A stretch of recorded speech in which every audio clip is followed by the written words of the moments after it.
का म्हणता बे पोट्टे हो, आलो ना आपला आजच्या ताज्या ताज्या ब्लॉग घेऊन. तर सकाळ सकाळी आपल्या घरासमोर चालू होतं कंट्रोल भेटणं. तर गेलो कंट्रोलसाठी, कंट्रोल वगैरे घेतला. तुम्हाला नसन भेटला तर तुम्ही पण घेऊन घ्या. मग माझ्या घरासमोर CIDची गाडी उभी झाली होती. कशासाठी झाली होती तर माहीत नाही. कुछ ना कुछ तो गडबड जरूर है.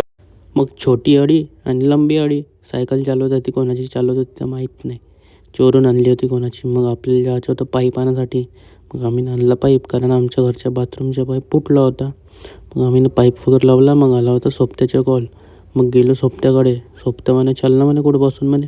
मग सोबत्यानं भरवली मीटिंग. मग आला जादू घोप घोप घोप करत. आमच्या घरची गाडी पहा ना कशी बसली होती दात काढत. मग जादू आला आमच्या हाती. जादूच्या गेम वाजवायचा आहे म्हणे बापू म्हणे. मग झोपवलं जादूल्या आणि त्याच्या गेम घ्यायला लागले. मग ह्या दोघांच्या अळ्या कोणत्या चालू झाल्या तर माहीत नाही. एकामेकाला इकडं तिकडं घिचत होते. मग आले आमच्या मोहल्ल्यातली मंगलाबाई. पावडर तर अशी लावत होती जसं काही आजची गोरी होणार आहे. मग चालू होतं लहान लहान अळ्याची बॅडमिंटन खेळणं. मग तेवढ्यामध्ये आला होता सोबत्याचा कॉल. सोबती म्हणे चल म्हणे आपल्याला जायचं आहे म्हणे ते काढीले म्हणे. मग बापू म्हणे थोडंसं पेट्रोल भरून घेऊन म्हणे मग जाऊन म्हणे. पेट्रोल वगैरे भरलं. मग निघालो आम्ही टेकाडीसाठी. मग आम्ही टेकाडीमध्ये पोहोचलो.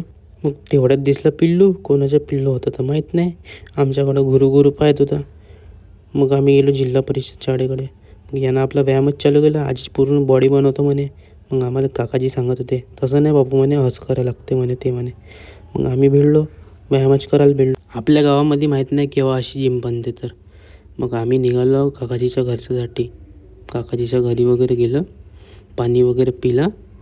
मग तोचवाला पिल्लू आला होता डबल गुरु पाहण्यावाला. तेव्हा पण आमच्याकडं गुरुच पाहत होता. मग आम्ही निघालो घरच्यासाठी. आपला आजचा ब्लॉग इथेच संपतो. नेक्स्ट ब्लॉगसाठी लाईक करा, फॉलो करा.